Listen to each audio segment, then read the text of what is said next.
Hola a todos, le doy la bienvenida a un nuevo episodio de Medicina Traducida. El día de hoy vamos a conversar sobre todos los pormenores que debes conocer y entender para poder tener un mejor panorama sobre el tratamiento del lupus eritematoso sistémico. Así que si no te quieres perder toda esta información, yo te invito a que te suscribas, actívame esa campanita y déjame un comentario. Recuerda que aquí en la descripción de este video o fijado en el primer comentario vas a encontrar el enlace para que te puedas unir a nuestro grupo exclusivo de WhatsApp, donde compartimos todos los días los mejores tips y recomendaciones para que cuides tu salud. Antes de empezar, me gustaría invitarte a que utilices Latidos Care. Aquí vas a poder hacer un mejor monitoreo y control de tus diversos diagnósticos que tengas. En Latidos Care tú vas a poder ingresar tu diagnóstico, tratamiento y resultados de laboratorio que sirven para monitorear tu enfermedad. Y no solamente eso, tú vas a poder ver a lo largo del tiempo cómo se van comportando estos resultados. Y además tenemos una función de inteligencia artificial que te va a permitir ver un reporte predictivo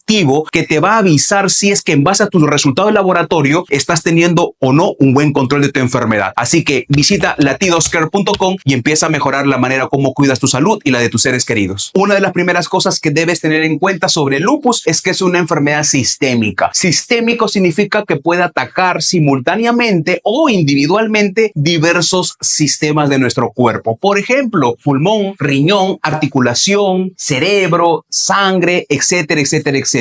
El lupus tiene esa característica que puede atacar diversos órganos de manera simultánea o de manera individual. Ahora, debes tener en cuenta que cada paciente puede presentar una manifestación diferente de la enfermedad. Que no te sorprenda que hay personas que tienen lupus y nada más tienen compromiso de articulación. Que no te sorprenda que hay personas que tienen lupus, tienen compromiso renal, compromiso articular y compromiso intestinal. Y así sucesivamente podemos hablar de diferentes manifestaciones en una misma enfermedad. ¿Por qué me estoy tomando el tiempo de explicarte esta característica del lupus? Porque de esto va a depender el tratamiento. Muchos pacientes me hacen la siguiente pregunta: ¿cuál es el mejor tratamiento que usted puede recomendar para una persona que tiene lupus? Y la respuesta que normalmente le doy a casi todos los pacientes es: depende. ¿Cómo que depende, doctor? ¿De qué va a depender su respuesta? Dígame nomás, ¿cuál es el mejor medicamento? Lo que pasa es que depende de cuál sea la manifestación que el paciente esté presentando. Y no solamente eso, también depende de la severidad de esta manifestación para poder escoger la mejor opción de tratamiento. Entonces, teniendo en cuenta esto, ya debes tener una idea de por qué es tan desafiante tratar a una persona que tiene lupus eritematoso sistémico. Porque depende, entre tantas cosas, del tipo de manifestación y la severidad sobre esa manifestación. Teniendo en cuenta esto, ahora sí quiero que vayamos a ver el tema del tratamiento. Aquí te voy a mostrar de manera muy simplificada y didáctica el esquema usual de tratamiento en una persona con lupus. Por supuesto que esto puede variar, va a depender de muchos factores. En primera instancia tenemos los corticoides, prednisona, metilprednisolona, todos los corticoides. Estos corticoides pueden ser administrados de diferentes maneras. Por ejemplo, si tenemos un paciente que tiene compromiso renal, es decir, nefritis lúpica, y este compromiso está siendo significativamente deteriorante para la salud de ese paciente, muy probablemente en primera instancia se le va a indicar pulsos de metilprednisolona. Los pulsos de metilprednisolona son megadosis de corticoides. Son dosis muy altas que se dan por un lapso de 2 a 3 días. ¿De qué depende de que sean 2 o 3 días? Estrictamente de la evaluación y el juicio del médico que está indicando el pulso. Una vez que el paciente, volviendo al ejemplo, nefritis lúpica, recibe los 3 pulsos de metilprednisolona, se le tiene que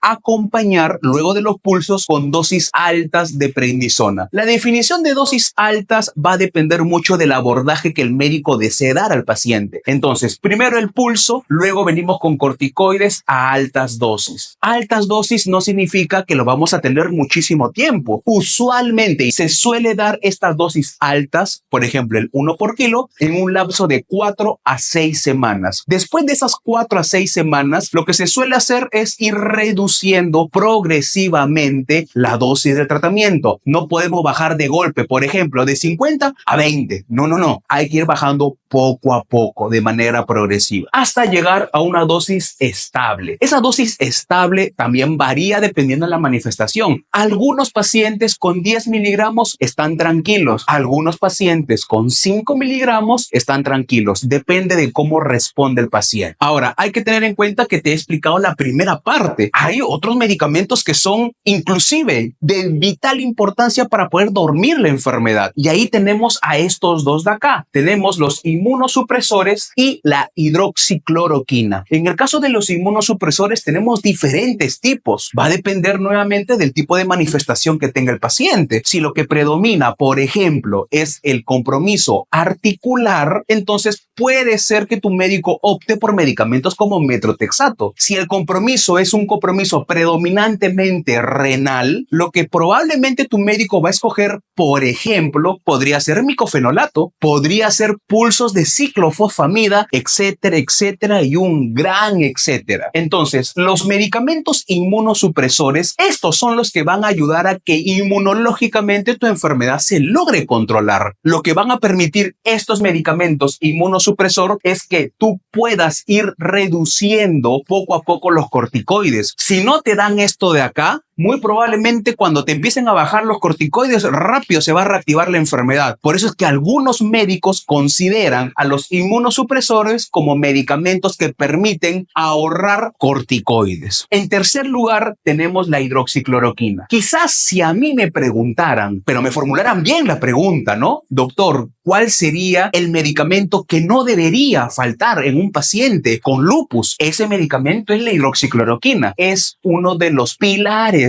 en el tratamiento de las personas que tienen lupus. ¿Y por qué la hidroxicloroquina es pilar en el tratamiento de las personas con lupus? Porque se ha demostrado que la hidroxicloroquina tiene múltiples bondades y beneficios. Por ejemplo, reduce la probabilidad de que la persona desarrolle nefritis lúpica o que desarrolle una enfermedad renal crónica por la actividad de la nefritis lúpica. Reduce la probabilidad de eventos cardiovasculares, por ejemplo, infarto al corazón, infarto al cerebro. Reduce la probabilidad de compromiso hematológico y así sucesivamente. Y es por ello que se considera como la piedra angular en el tratamiento del paciente con lupus. Hay que tener en cuenta que hay un cuarto elemento. Este cuarto elemento son los medicamentos, vamos a llamarlos de apoyo. Son medicamentos que van a variar dependiendo del tipo de manifestación que tenga el paciente. Por ejemplo, si eres un paciente que tiene compromiso renal, lo más probable es que te agreguen medicamentos antiproteinúricos o medicamentos para ayudar a la función renal. Si tú tienes convulsiones por el compromiso neurológico, es que te den medicamentos para las convulsiones y así sucesivamente. ¿El tratamiento es importante? Por supuesto, pero hay algo que todos los pacientes, absolutamente todos, deben tener en cuenta. Todos deben tener cuidado con esto de acá. Aquí estamos hablando de las medidas higiénico-dietéticas, estilo de vida del paciente. Por ejemplo, persona con lupus no puede fumar. Se ha demostrado que el tabaco reactiva y empeora la actividad de la enfermedad. Paciente con lupus debería protegerse o en todo caso evitar la radiación ultravioleta proveniente del sol, porque se sabe que aumenta hasta un 60% la probabilidad de que tu enfermedad se reactive. Así estés tomando tratamiento. Cuidarte de las infecciones. Tu sistema inmunológico es el que está enfermo. Entonces, si viene algo y estimula a ese sistema inmunológico, potencialmente puede hacer que la enfermedad se despierte o se reactive. Por eso es que es bien importante tener en cuenta estas recomendaciones. La alimentación, el 80% de nuestro sistema inmunológico están a lo largo de los intestinos. Entonces, si tú comes alimentos que te induzcan inflamación, va a impactar directamente en tu sistema inmunológico. Y si tienes una enfermedad autoinmune, eso va a hacer que tu enfermedad no se controle adecuadamente. Y así sucesivamente. Entonces, hay factores que son obligatorios o transversales al diferente tipo de tratamiento que le den al paciente. Muchas personas personas creen que el tratamiento del lupus es únicamente medicamento, únicamente corticoide o únicamente medicamento inmunosupresor y con eso ya está. No, la gran mayoría de las personas que tienen enfermedades autoinmunes que no logran controlar bien la enfermedad, en la gran mayoría de veces es porque fallan aquí, en los cuidados que deben tener en casa. Toman muy bien los medicamentos, pero aquí es donde fallan y esto termina reactivando la enfermedad y generando todas las complicaciones que ya conocemos y que te las voy a mencionar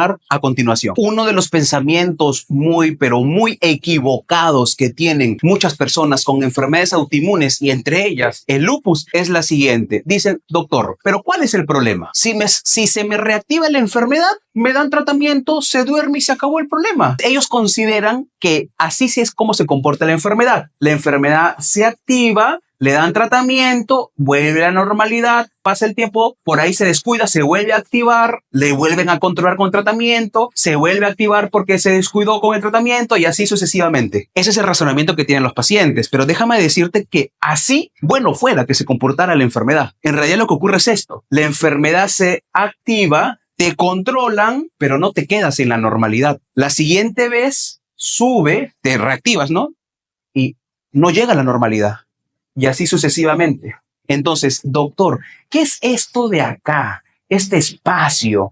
¿Qué significa eso? Esto de azul es el daño que está dejándote la enfermedad. Es el daño acumulado. En lupus hay un término llamado el daño acumulado por la actividad de la enfermedad. ¿Qué quiere decir esto? Cada vez que tu enfermedad se reactiva, cuando busquemos controlarla, no necesariamente vas a volver a la normalidad. Puedes quedarte con una secuela. Por ejemplo, imaginemos una persona con lupus que no se controla y que su riñón no lograron controlar porque no recibió tratamiento a tiempo. Esa persona puede quedar con la función del riñón alterada, puede quedar con insuficiencia renal crónica y si le vuelve a atacar el lupus en el riñón, puede ser que esta vez su riñón ya no funcione y requiera diálisis. El mismo ejemplo podemos tomarlo para cualquier otra condición. Por ejemplo, persona que le dio un infarto cerebral puede quedar con la mitad del cuerpo que no se mueve y así sucesivamente. Por ello, ¿cómo podemos reducir esto de acá, que es el daño acumulado? Evitando estos picos de actividad de la enfermedad. Esto de acá es lo que tienes que evitar. Cada pico potencialmente puede hacer que acumules daño o discapacidad o secuela. Por ello es que los objetivos del tratamiento es que el paciente mantenga el tratamiento estable, cuide su actividad de la enfermedad para que no haga estos picos y la enfermedad tenga este comportamiento. Aquí se mantenga siempre, no haya picos de actividad de la enfermedad. Entendiendo todo esto, vas a lograr tener un mejor panorama en el tratamiento del lupus. Como puedes ver, no te he dicho exactamente qué medicamento tienes que tomar, porque la clave no está ahí. La clave está en entender cómo funciona el tratamiento o el proceso de toma de decisiones para que tú puedas hacer un mejor cuidado y gestión de tu enfermedad. Además, tienes que hacer un adecuado monitoreo y registro de tus diferentes parámetros de seguimiento que tu médico te está mandando. Si tienes lupus, probablemente te va a decir, tómate velocidad de sedimentación, proteína C reactiva, tómate un hemograma, tómate tu DNA doble cadena, complemento C3, complemento C4. Todos esos exámenes que te lo piden de manera periódica, tú deberías ingresarlos en nuestra aplicación Latidos Care. En Latidos Care tú puedes registrar tratamientos, diagnósticos, resultados de laboratorio y no solamente eso, también puedes ver un reporte predictivo con inteligencia artificial que te va a permitir anticiparte a posibles complicaciones de enfermedades, como por ejemplo el lupus. Entonces, amigos, yo te invito a que utilices Latidos Care, se lo compartas a todos tus amigos y conocidos, porque ellos también pueden sacarle mucho provecho a esta aplicación médica que hemos desarrollado para ayudar a los pacientes con enfermedades como el lupus. Espero que esta información te sea de mucha utilidad. No te olvides suscribirte, activarme esa campanita y dejarme un comentario, que nos estamos viendo en un próximo video. Hasta la próxima.